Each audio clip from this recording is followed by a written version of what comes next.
Welcome to Armchair Anonymous. I'm Randall Shepard. I'm joined by Lily Padman.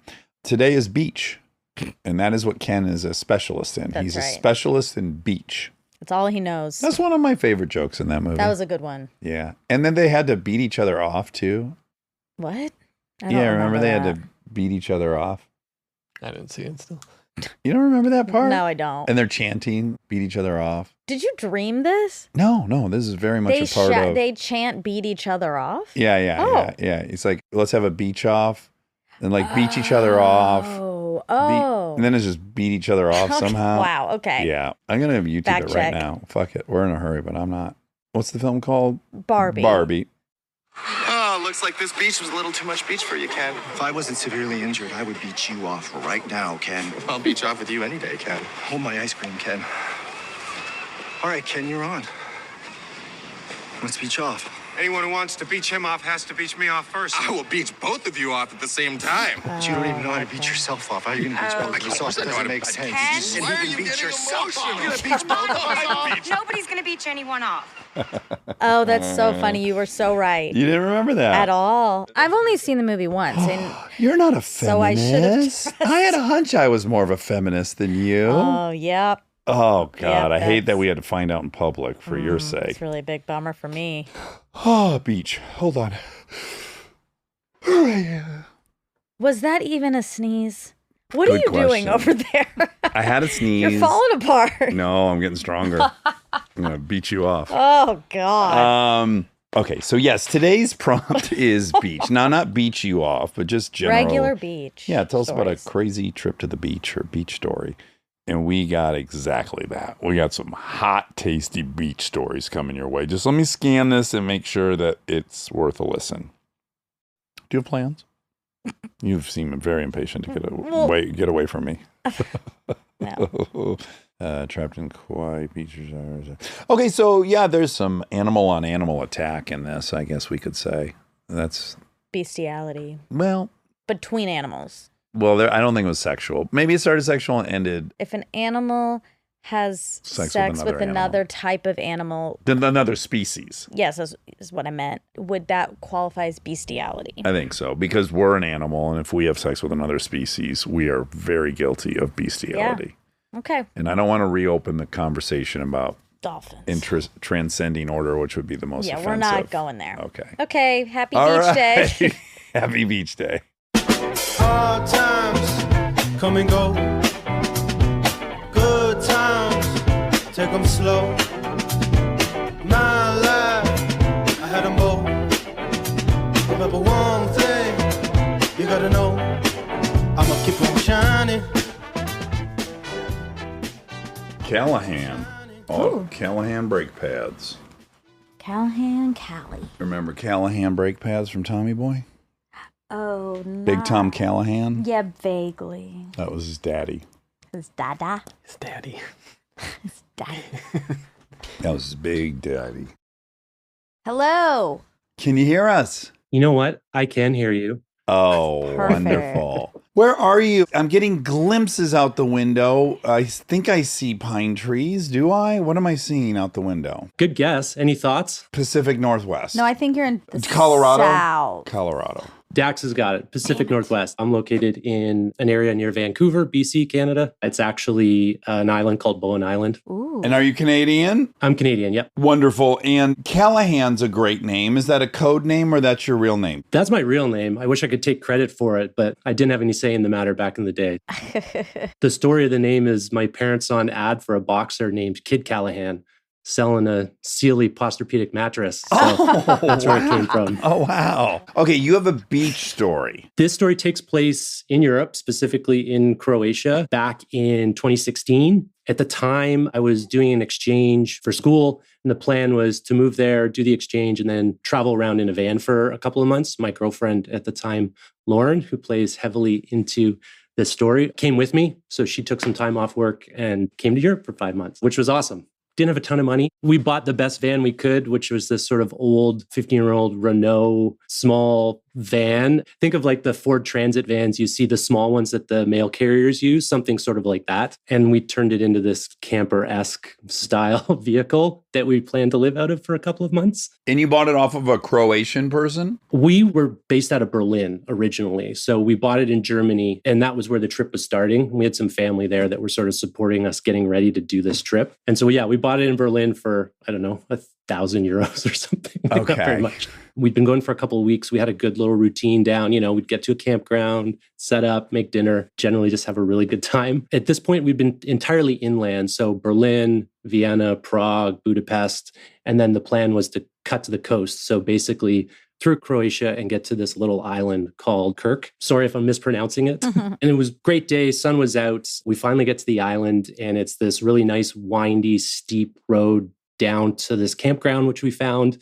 And I don't know if you guys have ever camped in Europe, but it's a little different than camping in the Pacific Northwest. No. Camping here is a gravel piece of area with maybe a picnic table and a fire pit. And a lot of the campgrounds there are like mini resorts. So restaurants, bars. Oh, I want to go there. I love camping now. Hey, if you're going to camp, that's a good way to do it. So yeah, we found this wonderful little place, and it was in this little town. It was just a couple minutes from the beach. So we set up, I crack some wine, start making dinner. Lauren goes to the grocery store to grab some more wine and have a pretty standard night. And at this point, we're like, hey, there's some music. It sounds like there's a bar over there. Let's head over. So open up another bottle of wine, top off the glasses, go for a walk. Oh, this sounds lovely, Yeah. doesn't it? Beautiful night. Fantastic night. And we're getting close to the bar and the music's on. And Lauren sort of says, I love this song. I can't really think of who it is. And maybe this doesn't have context in the story, but I think it does. And I very confidently explained, oh, Eagles of Death Metal, 100%. Interesting. And she goes back, it is definitely not Eagles of Death Metal. I've never heard of them in my life. And I had that sort of feeling good confidence, be like, nope, you're wrong. I know exactly what's going on. It's Eagles of Death Metal. I got this. In hindsight, it was Black Keys. Okay, sure. Okay. So I wasn't quite 100% Nailing there. it. You weren't on point. We get to the boardwalk, get down to the beach. It's a few steps down, and it's this nice pebbly beach, not sort of a sandy one, but it's beautiful. We sit, we watch the sunset. It's not that busy. The sun's down. We're sitting there, and I say, we should go for a swim. At this point, we hadn't brought suits, and I was like, we could go for a skinny dip. Like the Europeans. Very European. And my memory serves that there wasn't an emphatic yes, but there wasn't a no. Oh, boy. Okay. Now, here's the gift of drinking. When you've got a few glasses of wine in you or a few cocktails, you're up for that walk and that exploration. There's something about your demeanor that gets really optimistic. And yeah, that's worth the effort to go check something out. That's the upside. But then this is where it bites you in the butt, because then you're also like, well, let's go skinny dipping. That also sounds like a good idea. And so it's hard to delineate which are What's good what? ideas and additive and which are, okay. I just wanted to point that out. Yeah, and I don't think a couple of glasses of wine would have changed that in that scenario. Maybe the speed at which I was then naked and running towards the water would have changed. Okay, yeah. But to be fair, Lauren was on board. She was only a few steps behind me. And so I'm sprinting into the water, and I get to, I don't know, maybe knee deep. And all of a sudden there's a sharp pain in my foot. And so I do what you would do if you have a sharp pain in your foot. I sort of drop down into the water, in the process kind of spin a bit. And now all of a sudden there's a sharp pain in my butt. And I, of course, scream, and I turn around and look at Lauren, and she's naked about ankle deep, stopped, kind of doing a Venus pose, being like, what the hell is going on? My boyfriend just ran in the water and then started yelling. And it's at this point, my eyes start to adjust, and I can see the nice, beautiful gray, pebbly bottom of the ocean, and then very distinct black marks all over the place. And it's at this point I realize that they're sea urchins. And hundreds of them.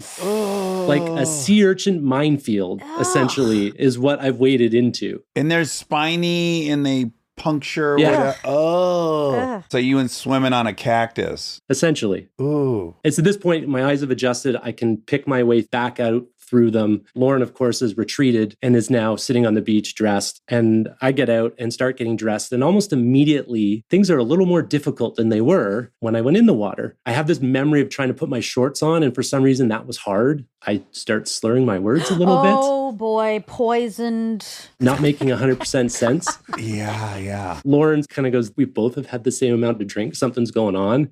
And so, of course, she gets a little bit of panic of what if he's been poisoned? He's going to stop breathing. We need to get him out of here. Yeah. We had a cell phone, but we weren't using it. We were just connecting to Wi-Fi. Like we literally never carried it. And so the plan was to get me back to the van and figure it out from there. And so we go back up the steps. I'm leaning on her. I'm 6'2". She's 5'5.5". And as we're walking, more weight is going on. And eventually I'm down. Oh, no. Ooh. Are you scared yet? No, I have no concept of what's going on. You don't know that you're super intoxicated looking. Not a clue. And so she flags down this group of girls. It's kind of at this point of the night where a lot of the story is now going to be referenced and her story, because I don't remember a lot of it. I have flashes of it. I remember these girls being very done up, kind of a Jersey Shore style, big hair, very patterned dresses, long nails. And the only reason I remember that is because I remember laying on the ground looking up and having that sort of movie image of all the heads looking down on you. Yeah. Poking at me for some reason with extremely long nails. I don't really understand why. It's at this point that the meal from earlier reappears. You throw up. And throw up, yeah. Oh, God. Ooh. This is bad Yeah, news. this is nosedive. They call the ambulance. The ambulance shows up. Lauren explains the situation, of course. And immediately they say, there's nothing poisonous. He's drunk. They want to write you off. They've seen a million of these North Americans come through. They just can't handle their in alcohol. their fancy $1,000 vans. Yeah, exactly.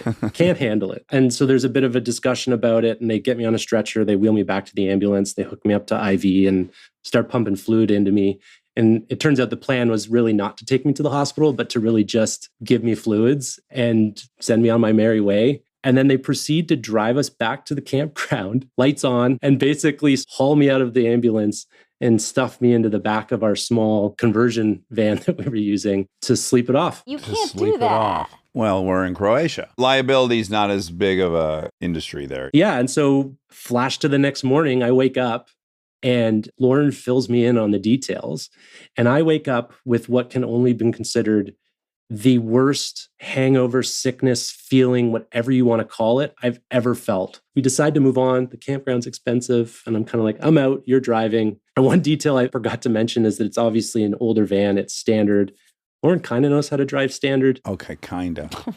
but also we drove down windy roads. It was hilly. Oh, no. And so we make our way out, and Lauren gives it her best attempt to get back up that hill. After a few attempts, we kind of sit there, and I'm, as you do when you're not feeling great, struggling to even keep my eyes open. Somehow we exchange seats. We proceed to continue on the rest of the day. And to this day, we still don't know. Was it the wine? Was it the sea urchins? Oh. It's gotta be sea urchins. 100%, yeah. You would think, we were both doing the same thing, drinking the same thing. They even said it was drugs at one point. That was what the paramedics said. And I sort of was like, I don't have a Croatian drug guy hanging out. Yeah. I don't have a hookup. So you'd thrown up. Did you end up shitting yourself at all? Is that part of this? I could have guessed you were going to ask that. No, there wasn't any poop involved. So I had a very similar experience in life. I was at the beach in Santa Barbara. I was 20 years old. I went out swimming.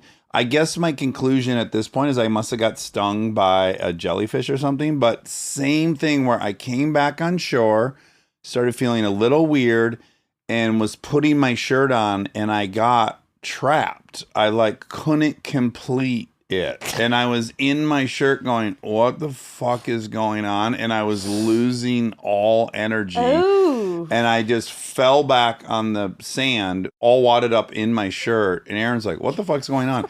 And I was just incapacitated for like 30 minutes.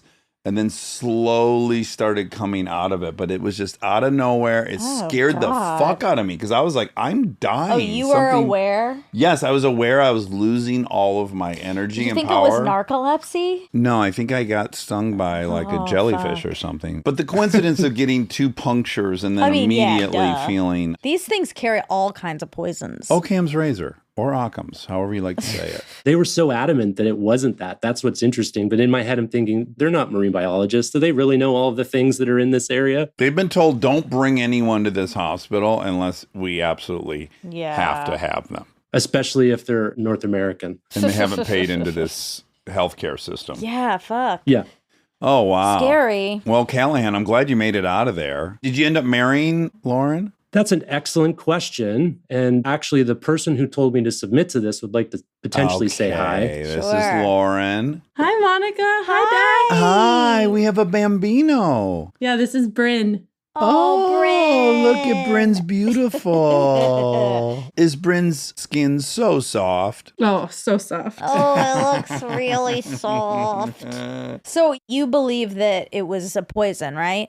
It was definitely not just the wine. Yeah. He had the same amount. It was instantaneous. When he came out of the water, he was slurring. He couldn't focus on me. That is Like, it was scary. so bizarre. Yeah, I was pretty freaked out because his heart rate was fine. Like, all his vitals seemed to be okay. Like, they were so sure that it was alcohol induced. Oh my Yeah, God. they've dealt with too many drunk vacationers. Exactly. Or like an allergy to the sulfites or something. I was like, yeah, but we've been drinking lots of wine on this trip. Yeah. Never had this problem. I'm with you guys. There was a poisoning in that That's right. Croatian body of water. I think so. Yeah. I want to say one thing to Monica, Race to 35. I loved that series. Thank you. We were going through fertility treatment when I was listening to that. Oh. And it made a not great experience comfortable and humorous. So really appreciated that. Thank you so Wonderful. much. And it worked. Yeah, and it did. And our good friend Robin's been the one that suggested that we should listen to you guys. So Yeah. big shout out to her. Thank Robin for us. Yeah, if we would have told her that we were on. We told her Cal submitted, but she would have banged the door down and wanted to be here. Well, we're delighted to have all you aboard. So nice meeting you guys. Thank you so much. All right, bye. That was a really wholesome cute family. baby. Yeah, Okay, I think I wholesome. know what happened. Oh. So Putin was in town, Oh, okay. and he was supposed to go. swimming there? No, I'm sorry. One of his enemies. One of his enemies was in town. Okay. And they were going to bring him swimming Sure. under the guise of some regular swimming, but they had poisoned it. The whole area. Yes, and unfortunately, Callahan got there first. And so the ambulance people were told, don't take a poisoned person to the hospital because we're trying to kill them. Okay, they were all in on the Yeah. Kremlin's scheme. I figured it out. That's the opposite of Occam's razor. That's the most complicated answer is usually the right one. Urchin's razor. Oh my God. Couldn't resist. All right, here's Heather. Hello, is this Heather? Yes. Hi, nice to meet you in your closet. Thank you. I am a rule follower, Monica. I appreciate it. I didn't want to say anything. We've had a lot of calls today. Almost nobody's been in their closet, and I've been upset. Well, one person was in their closet, but there was no clothes in it, which is almost worse. Way worse. That's true. A lot of echoing. That's right. Where are you at in the world? I am in Tulsa, Oklahoma. Oh, wonderful. We do not get to talk to many Oklahomans. What do we say? Okies. Okies. Okay. So you have a beach story. I do. Hit us with it. So this was back in 2013. My husband and I were living in Oklahoma City at the time. We were newlyweds and I had just graduated college. He's still in college. So we're thinking, let's do something fun for our first wedding anniversary. That's Labor Day weekend. And we don't have a whole lot of money. So we decided we're just going to pack up the tent in my little Hyundai Tiburon and we're going to drive down to Corpus Christi in Texas. We hit the road. It's about 10, 12-hour drive. My husband surprises me and tells me that he had booked a horseback riding trip on the beach. Oh. In Corpus or on Padre Island? Padre.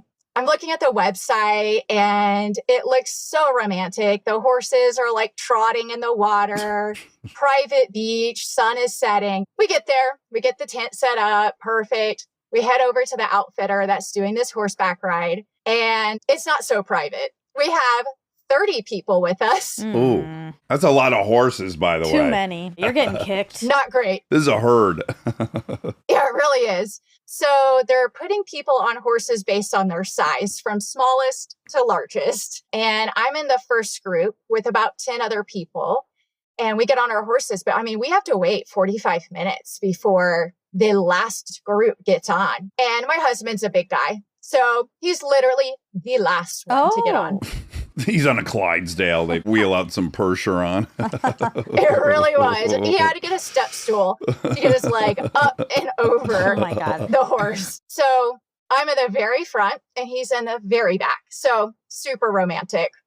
It's about a 200-yard ride on this like pedestrian type path to the beach. You can't see the beach from the stables, though. There's a lot of vegetation there. And so we take off and I finally see this clearing to where the beach is at. not a private beach at all. Very public. Labor Day weekend. We've got coolers. We've got beer. I mean, everybody's there. Yeah, there's cars on the beach, right? Yep. Aaron and I camped there for a week. So you're familiar, Dax. Then it's like hard packed sand where those cars are driving. It's not loose, soft sand. So my group of 10, we start going out onto the beach and we take a turn. And I noticed we're about 100, 200 feet on the actual beach. And this group of guys in motorcycles come rolling up about to leave. They all start looking at each other and they're talking. I can't make out what they're doing, but I just get this bad feeling like something's not right. And they all start revving their engines and honking their horns. Okay. And the horses just Oh my take off. God. Oh boy. Full stampede. Oh. This is very scary.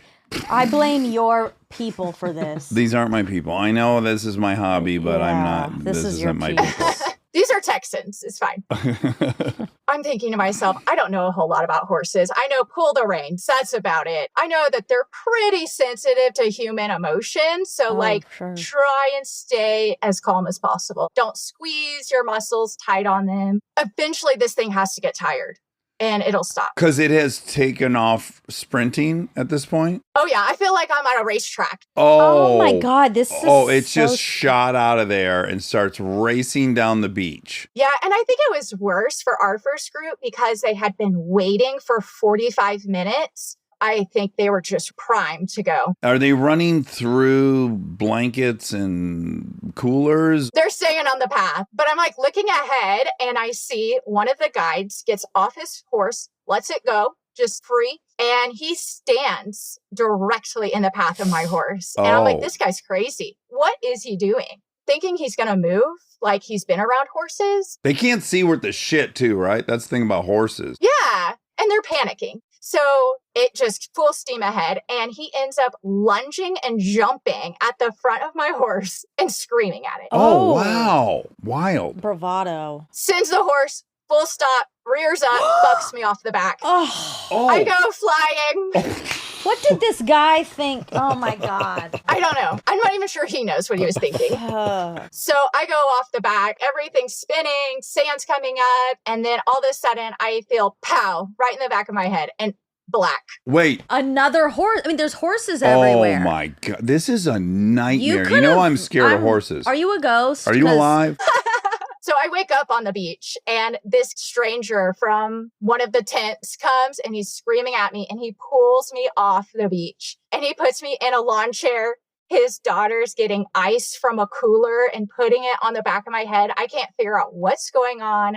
I feel like the monkey in the circus. Everyone's just circling and just staring. Oh boy. Fuck. He's on the phone. He's asking me, who's the president? What year is it? And I said, look, stop asking me questions about the president. Go find my husband. He's the guy on the Clydesdale. Yeah, he's in the back. They find him. His Clydesdale is still on the beach path eating sunflowers. Oh. Oh, God. Yeah. Turns out that guy that pulled me off the beach was an off-duty police officer. Thank God. Super lucky. Wherever this kind human is at, thank you. They don't have enough ambulances because there's some kids that fell off horses. This is a full massacre. It really is. Oh, red wedding. Yeah. They're like, how are we going to get a fire truck on the beach? They're pretty heavy. I'm like, actually, I'm going to decline doing that. I couldn't even afford a hotel. You're so like right. hospital stay is out. Yes, an ambulance ride. Those are pricey. Pretty adamant though that I needed to go. So they end up getting one of those like ambulance fire truck, medic trucks. I don't know exactly what they're called, but they get it on the beach instead of like a full-fledged fire truck. Yeah, almost like what the lifeguards would drive. Yes, Yeah. exactly. So they get one of those out there. And they get me loaded up. And again, I'm saying, this is pretty expensive. We'll just like pack up the Tiburon and head back. It's fine. The medics were pretty reasonable. They said my husband could ride in the front. That way you don't have to pay for two people riding the Oh ambulance. my God. I didn't know that they charge two people if one's just accompanying. That is so bad. I mean, I don't know if that's universal. If that's the maybe place it's- down That's there. true. Yeah. We'll just say, in this case, they were Yeah. spared that expense. I've denied an ambulance a couple times. And it is so sad that like when you come up on young people and they're broke, it's like to not have an option to take an ambulance is pretty bad. Health healthcare. You shouldn't have to make these choices. Yes. Yeah. So we get there and I'm just like begging the doctor, please get me off this backboard. It's miserable. My leg hurts. And he said, not until we finish scanning you. You are going to glow in the dark by the time we're done. Oh. Super reassuring. So they did some x-rays, CT scans, and MRI. He comes back with the results and he says, okay, the leg's not broken, but you have a nice indent of a horse hoof to the thigh. That was there for a solid year. Unreal. Wow. Oh my God. It like destroyed the tissue in there or something. It did. And no internal bleeding, even though I had a bunch of like bruising. It was 3 broken ribs on one side and 4 cracked on the other. Oh my That's the worst bone to break. Ended up with a pretty big cut on the back of the head that went down to the skull. Full bone exposed. From a horse hoof? From a horse hoof. Oh You're my God, your head got lucky. stepped on by a horse. That's what that big feeling was when everything went black. And I had no clue what it was. I thought maybe I hit a rock on the beach or something. But that off-duty police officer put in a spectacular report of what he witnessed. Oh, good. And so I had that. And then they said, you have a brain bleed on your occipital lobe. So you're going to be here for a while, being monitored and constantly scanned. A neurosurgeon's going to come down. I mean, I just thought I was going out for an anniversary ride with my husband. And this has turned into a thing. Yeah, you're being watched to make sure. Eventually, we kind of feel safe that it's not going to progress. And they are cleaning out the wound. And I'm having to lay on those broken ribs while they put the staples in. And I'm in a lot of pain. My husband's like, let me pull out my phone and get a picture. These husbands. Oh, that's what we have. Can we look now? Yes, you can look. And it's really terrible 2013 phone quality. Oh. Here. I'm having trouble. Staples in the head. Oh, those are the staples. Sure, I see Yeah, that's staples. my hair on the back of my head. I see staples. It was a mess. Too. Just a disaster. Oh, man. iPhone 1. Yeah, right? Really terrible quality. Wow. How long were you in there? About a day. Not terrible, but they charged me because it was from that afternoon to the next one. 2 days. Yeah. What responsibility did the horse company take? First of all, I can't even believe they can get insurance for such a thing I because know. 30 horses are so unpredictable. So, yeah, what happened in the aftermath? I ended up getting a lawyer, but because of the equestrian laws in Texas, it protects a lot of owners. And so you don't really see much from that. All I have to say is safety first, wear a helmet. Yeah. Did they pay for anything? I got a little bit, like $1,000 out of it. Oh, that was about it. Jeez Louise. I didn't get a refund for the ride, by the way. Oh my God. Been great if they gave you a voucher for another exactly. trip. Oh, man. Oh, wow. Well, you're lucky. We're lucky to have you. Yes, thank you. And do you have a healthy scar on the back of your head still from it? Yeah, hair parts around it and everything. It's wild. Wow. I ended up having to go back to the hospital about a week later. They thought I had internal bleeding at that point once we had gotten home. I had to have a babysitter for a few weeks just to make sure like mental status was okay. Yeah. And turns out the original hospital had likely given me a catheter that gave me a kidney infection. And I never noticed it just because I just wasn't really thinking on all cylinders. Yeah. Your brain swelled up. It was the gift that kept on giving. Oh, man. Wow. Have you had a redo? Have you guys had a good anniversary trip yet? We have. Okay. Yeah, we just recently upgraded to a teardrop camper. Really enjoying it. Yeah, big difference. Heather, great meeting you, and I'm Yes. glad you made it. Appreciate it, guys. And shame on you, motorcyclists. Anyone who rides a motorcycle, shame. Shame. That's right. Can I let my husband come say hi real quick? Sure, of course. Clydesdale. Let's see him. Hello. Hello, how are you? I'm good. How are you? Good. We heard that you were on the back on the big horse. Yes, I was observing everything. So I just watched the horses take off, and I was still trying to get down the hill. Finally, they came looking for me, and they're yelling, "Tyler, where's Tyler?"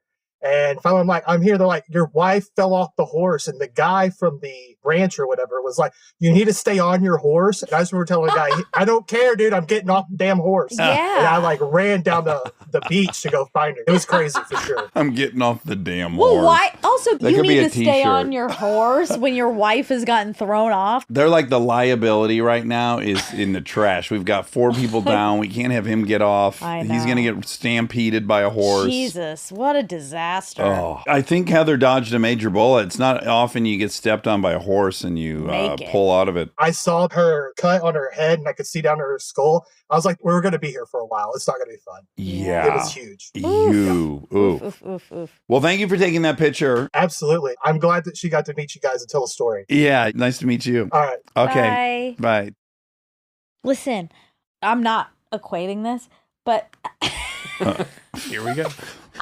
but okay, you know how she said she had the mark on her leg for a year? Yeah. So I have a mark on my leg from these shorts, actually. From the shorts. These shorts. So I wore them in New York and I was walking all day, hours, 18 hours.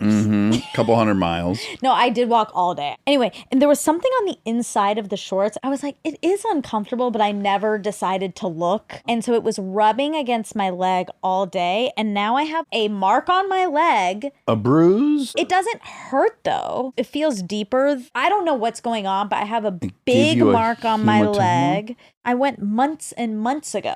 Oh, wow. You should sue your shorts. When you inspected the inside of the short pant, did Yeah. you discover anything? Yeah, there was like something on it or in it, like some sort of tag. I cut An it extra off. button? You know, they do that Something. sometimes. They'll Yeah. sew in the next. Okay. It was something. And now I'm coming up on summer and bathing suits, and you're going to see it. Oh, okay. Oh, sorry. I'm embarrassed.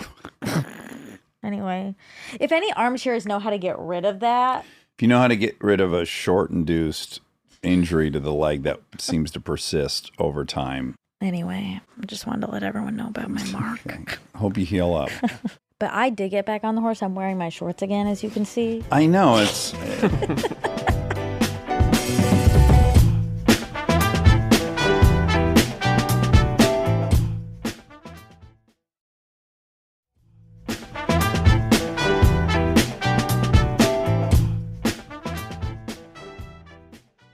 Hello. Hi. I'm so nervous. No, don't Don't be be nervous. Zero pressure. Who's your friend, Christy? This is my Aaron Weekly. Oh, wonderful. Everyone should be so lucky. Yes. Luckily, she's my cousin too. Oh, perfect. That's nice. It's in the blood. Where are you? I live in a suburb right outside of Philadelphia, right near Tina Fey. Ding, ding, ding. Oh. Ooh, we love Very Tina. close to where she's from. I don't even think I knew she was from Philadelphia. I read her book, so. Yeah. She's from right outside of Philadelphia. You've got a lot of people to point to. What are you two laughing at? That you read her book? I said that. I mean, I did read it, but it made no Miss sense. Bossy I said Pants? Regular bossy. Just pants. regular bossy pants. But you've got all kinds of people to be claiming these days. You got Bradley, Hotbed, Oh, yeah. Very exciting. Yes. We have less in Detroit, I think. You have Bob Kristen. Seeger. I have Kevin Hart. Oh, that's pretty good. Great one. Oh, Will Smith, Philadelphia. And Fresh Prince. Pound for Both pound. of them. Yes. Okay, so Christy, you have a crazy beach story. Where and when does it take place? This took place last year, 1 year ago, in St. Pete Beach, Florida. St. Pete. Okay, where is that? That's Gulf side? Gulf side, yes. Okay, by Sarasota? Yes. Okay. Okay, so this was our family vacation last year. It was my husband, myself, and 2 of my 3 kids. Beautiful resort. One of the days we decided to rent jet skis. Great place for a bad story to start. Jet skis. Yes, exactly. I am not afraid of the ocean. I know we are in their habitat. So my husband is on one with my youngest, and I'm on one with my middle. We have about an hour and we have a lot of freedom. Too much freedom. So we're out cruising, having the best time.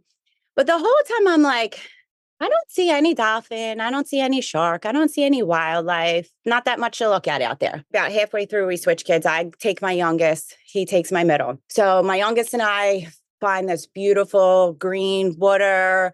We're jumping off the back.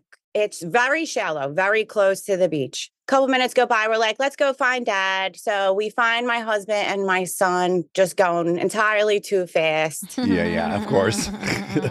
We meet up again. He's like, Chris, can you take them? I'm going to go out and rip it. I'm like, all right. boy.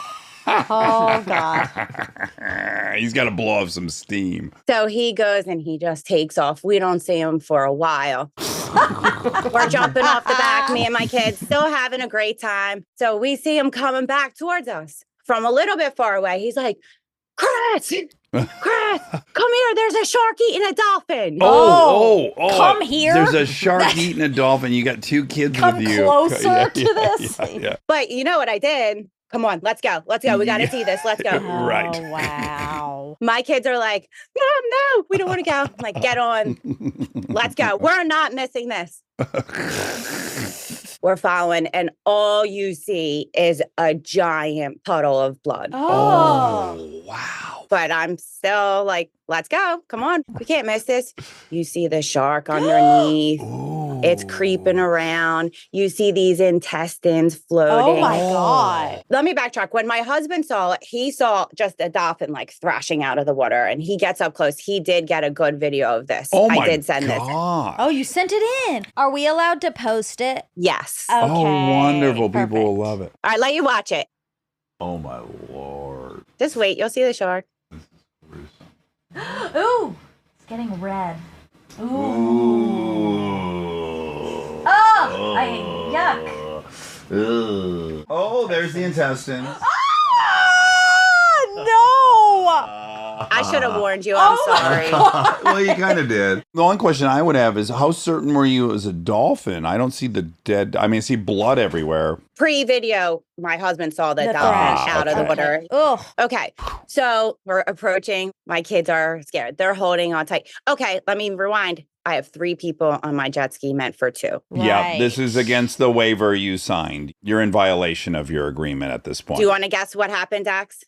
One of the kids fell in. Into the blood pool with the Of course. shark. We all fell in. Oh, my God. All 3 of you fell Oh, in. no. Oh, my God. We lean over to get a closer look. Everyone looked at once. We flipped. Just My roll. kids are screaming, Oh. screaming. I lock eyes with my husband. He's watching in horror, just horror. There's nothing he can do. He can't even swim. Oh my God, he's out there. He can't swim. Oh, you this- got oh, you talk about guys. city folk. Oh, my God. Why does he want to rip it if he can't swim? This is a He knows. bad idea. Bad idea. Somehow I get them out of there in, it felt like 10 seconds. I just asked my husband. He said it was a good like 30 to 35 seconds. Okay. Thankfully, the jet ski flipped itself back upright. I got them right up the back. And then I'm getting in. They're like, Yes, they think you're going to get eaten by a shark. Yeah. my husband, there's nothing he can do, but watch. We get back on. We're starting to flee the shark. My kids are like, Dad went back. He went back for his croc. Oh, he lost a croc in all this? Oh, my God. This whole thing doesn't bode well for husbands, does it? Any Armchair Anonymous. The husbands are always the blame. They're yes. the problem. So we make it back and we go and we tell all the workers like what we just saw. And all you see is like 12 workers hopping on jet skis, heading back right to where we were. Oh They my wanted a closer God. look. Of course. Wow. This is my crew. Does this all feel very foreign? Like, you No, see it that, doesn't. got to get there, look at it. Well, and then- foreign to me. I mean, I know Yeah, people like it, but yeah, I would never do that. We have a shark attack story coming up. I got the better end of that shark story. Yes. I wonder if you had heard that story, if you guys would have gone closer to the shark. Although, yeah, that one was a great It's white rough. story, and that was not a great white. I think it's maybe like a hammerhead or Okay. I don't Yeah. know. Yeah. Yeah, but it was not even that far from the beach. Ugh. It was Oof. very close. I could have stood there, and I'm only 5'4". Oh, Right. boy. Ooh. Oh, those kids. I bet they remember that trip to Florida. Yeah, they do. Last night I was like, what do you remember from that? Just to freshen my memory, I'm going to tell this story. And my one son said, I don't even like to I don't even like to think about that. Yeah. Trauma. And my youngest, he wanted to be here to come in at the end, but he is at a baseball game right now. I said, what would you have said? He said, that I was screaming. Yeah. This is a detail that mustn't be forgotten. Oh, wow. Oh, my Lord. What a funny family disaster. Yes, Yeah, the whole exactly. family. I would do the same thing again. I would too. Just for the memory. There's a weird overlap between like the hillbilly gene and then the whatever this Philly suburb gene is. We sound alike. Yeah. It's almost like some kind of redneckism here. A little bit. Gotta get close to the action. Oh, well, Christy, that was terrifying and wonderful. Yes. Thank you. Can my Aaron Weekly come out Yeah, and say yes, hello? please. It's so nice to meet you. We are diehard Armcherries. Oh, that makes us so happy. Does Christy's story make you want to vacation with her or not vacation with her? I know her family. I know what they get themselves into, so I couldn't say that I was surprised. Uh-huh. Her sister-in-law, however, when she texted the story to the family, replied with, "Please stop doing white people shit." Yeah, very white people shit. Getting a closer look at the shark. Dax, we have to say, being from Philly, we adore the way that you say Philadelphia. Okay, I'm clearly saying it wrong. It's my favorite thing in the world. How do you say it? Philadelphia. Can't That's even how hear the everyone- difference. Really? No, I don't even know You say what I'm saying. Philadelphia. You make it an O instead of an E. Okay, Philadelphia. Yeah. Yeah, for sure. That's how you say it, you guys. We love it. And we also know that you love a compliment and you love a good looking boy.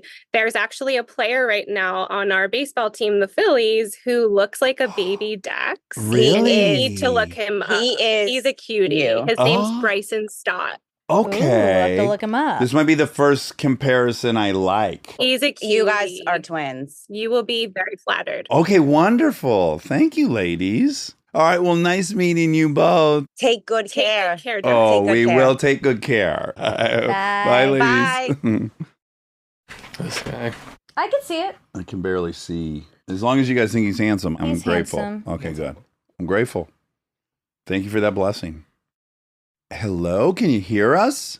Oh, I can't hear you. Oh, you can't hear us. We can hear you. Oh, now I can. Now I can. Yay. Wonderful. Is this Carrie? This is Carrie. Where are you at? I'm in Flagstaff, Arizona. Oh. Not too far. I've done some filming in Flagstaff. Do you go to Sedona a lot? You're so close. I do go to Sedona a lot. It's so nice there. We love it. The stargazing, which I'm sure is equally as good in Flagstaff. Yeah, Flagstaff is actually the first international dark sky city. Fun fact. Oh. Tell us more about that. That's all I know. It's on the sign when you drive into town. Okay, wonderful. The stargazing here is amazing. Like just walking out in my front yard, it's pretty incredible. Yeah, we were endlessly entertained by it every night we were in Sedona. Loved it. Yeah. Also, we loved Enchantment, the hotel. Have you been there? Yeah. Beautiful burger by the pool. Oh, we loved it. Okay, so Carrie, you have a crazy beach story, which couldn't have taken place in Flagstaff. Not in Flagstaff. This actually took place in Hawaii. So this story took place in 2014. My boyfriend Kevin and I had planned a Christmas vacation to Hawaii. He had been there a few times for work. It was my first time visiting. So he planned most of the trip. We're pretty outdoorsy people, so we spend most weekends hiking, camping, backpacking. So the pinnacle of our trip to Hawaii was going to be a 3-day, 2-night backpacking trip on the Kalalau Trail. What island are you on? Kauai. The Kalalau Trail is an 11-mile point-to-point trail along the Nepali coast. And it has been named one of the most beautiful hikes in America, but also one of the most dangerous. Because people live out there, right? My last week of drinking was 20 years ago coming up, and it was there. And my friend and I went to the mouth of that trailhead. 2 people from the mainland that were on vacation were coming out of there absolutely terrorized because someone cut up their tent with a machete and needed a ride to town. And I was like, what's going on this trail? And here we have a story about it. Well, luckily, that isn't the type of danger we encountered. Thank God. Okay. But good to know.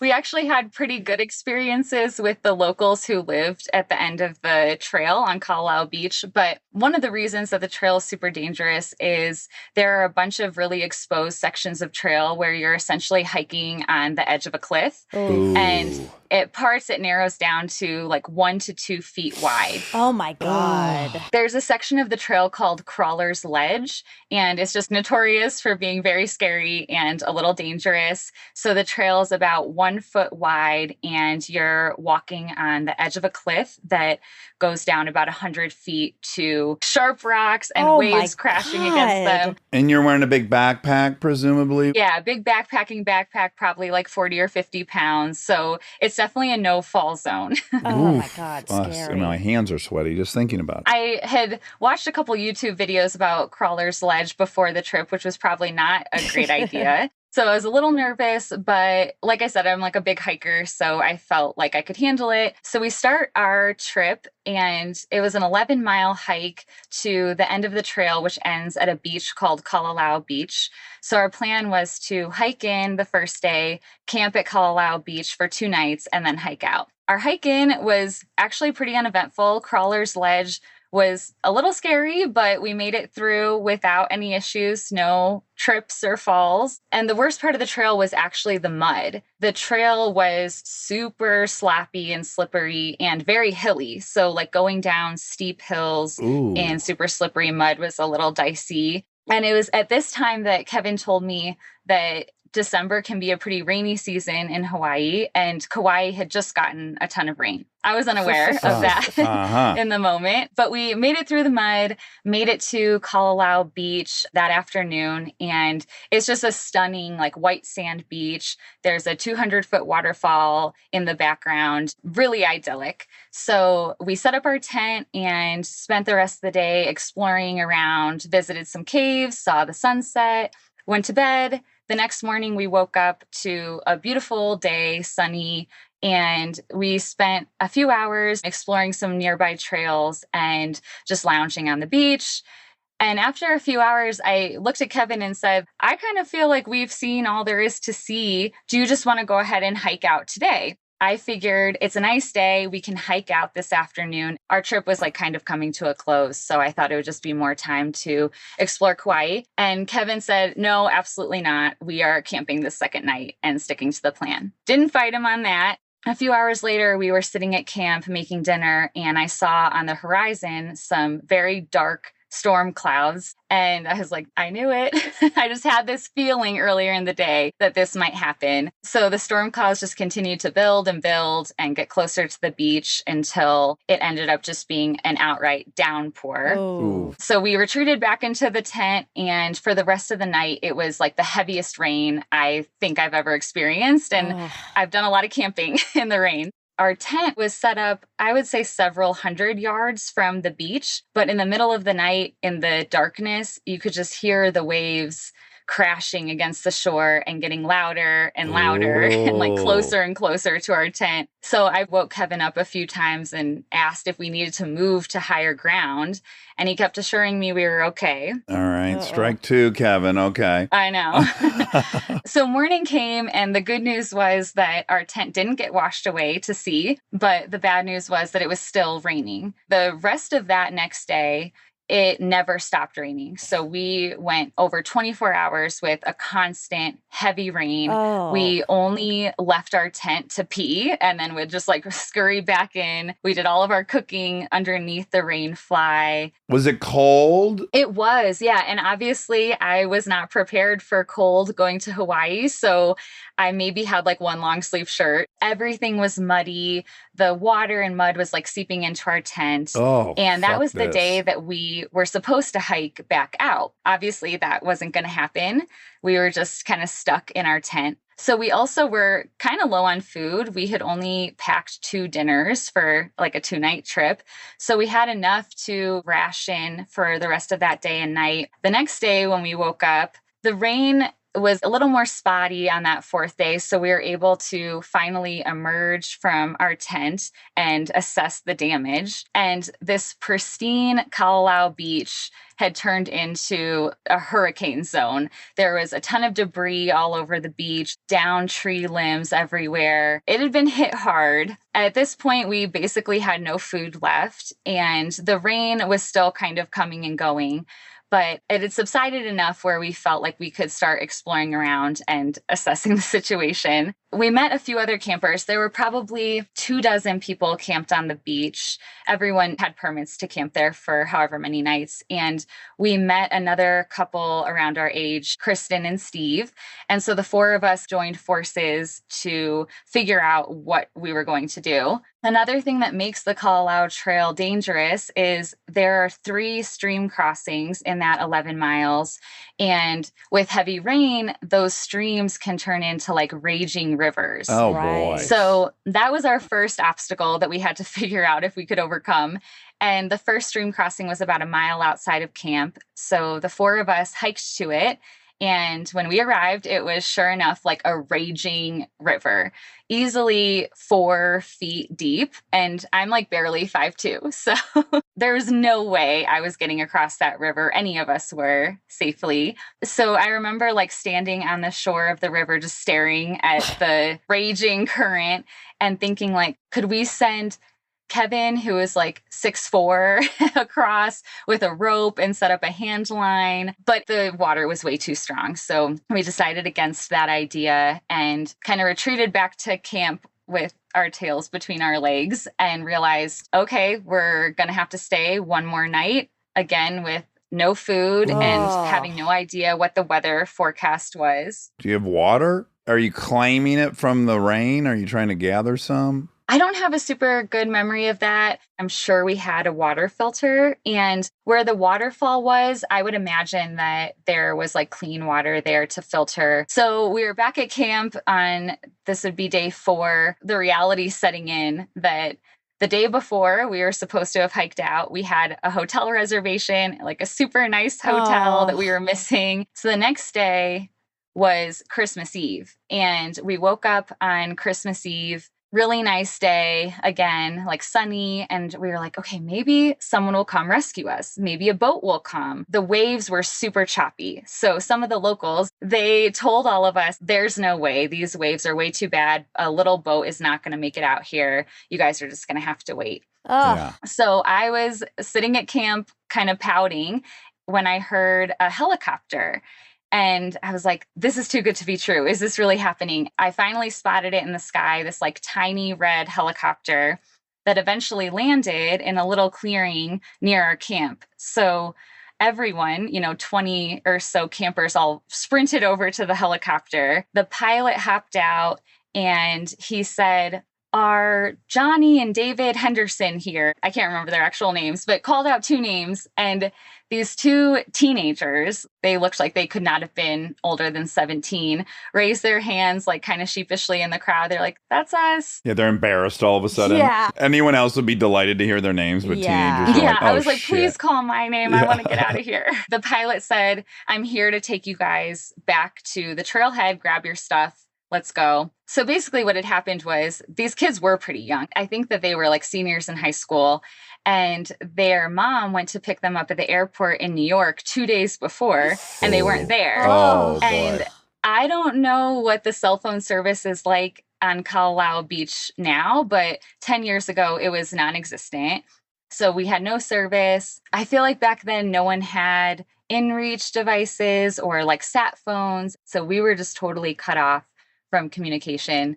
And so their mom was freaking out and calling the Coast Guard like every 30 minutes. But the weather had been so bad that a helicopter could not land. So this was like the first window of good weather where the helicopter was able to land. So the 2 kids got their stuff loaded up in the helicopter. And this helicopter was pretty small. It was only a 3-seater. So the co-pilot had to stay behind while the 2 kids got taken to safety. So we all start chatting with the co-pilot, and we were like, are you going to be able to take us all back to the parking lot? And he said, no, we just came to get these guys because they're under 18 and their mom's worried. You guys are safe. You have shelter. We'll do a bulk food drop. It'll tide you over for the next week or so. And you just need to wait. Week or so. Oh, yeah. my God. Not we're going to call the Coast Guard. Wait, they'll come get you. Why can't they just come back and get you guys? Well, they're privateers, but why wouldn't the Coast Guard? Seems like the Coast Guard should. Guess. There's also a military base on that island.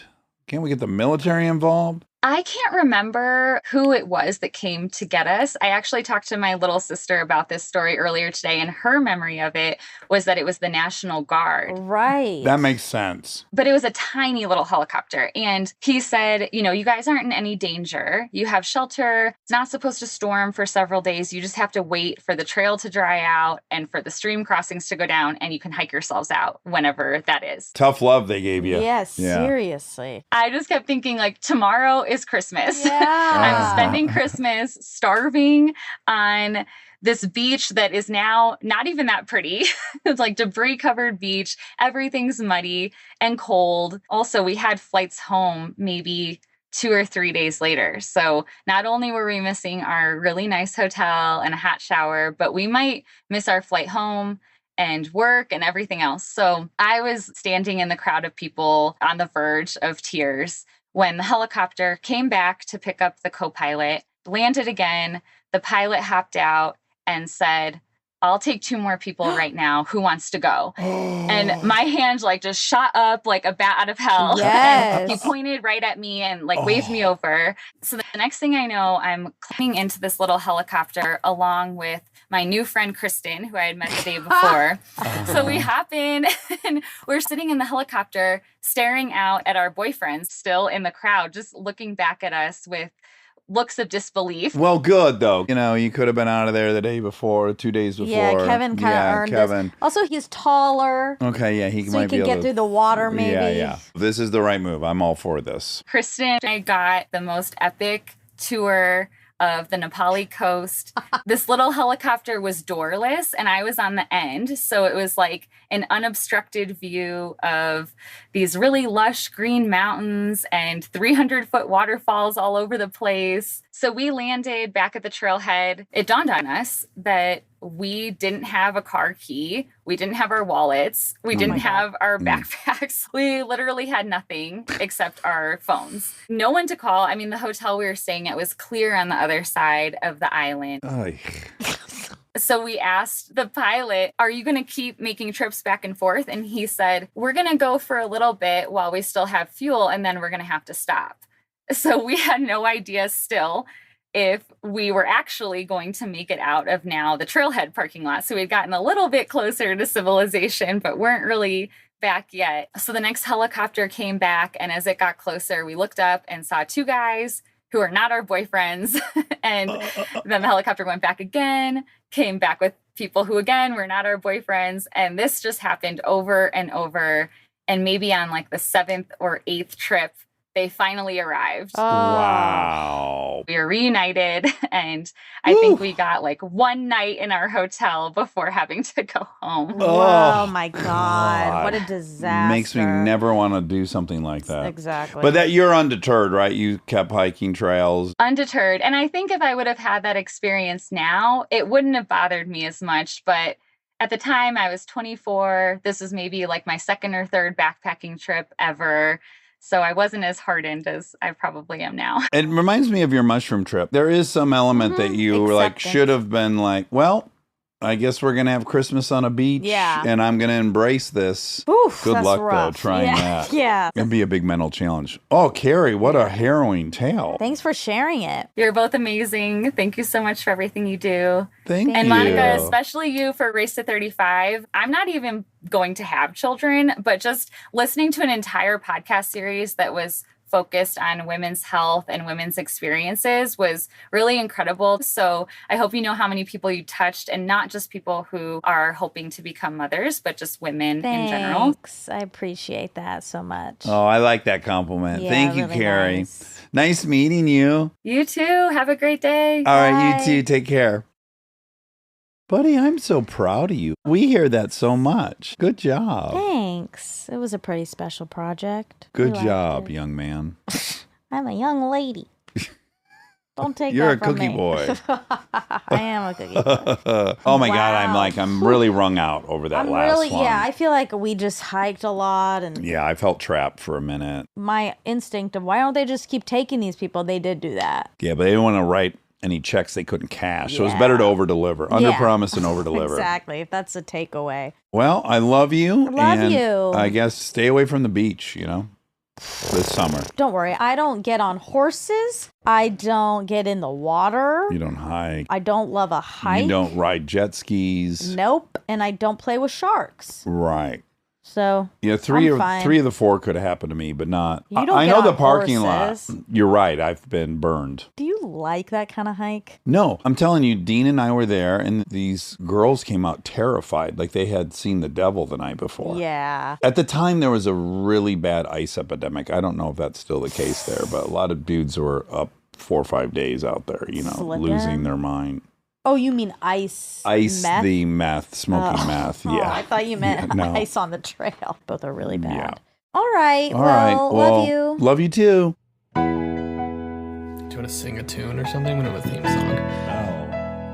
Oh. Okay, great. We don't have a theme song for this new show, so here I go. We're gonna ask some random questions, and with the help of Armcherries, we'll get some suggestions on the fly rhyme dish. Enjoy.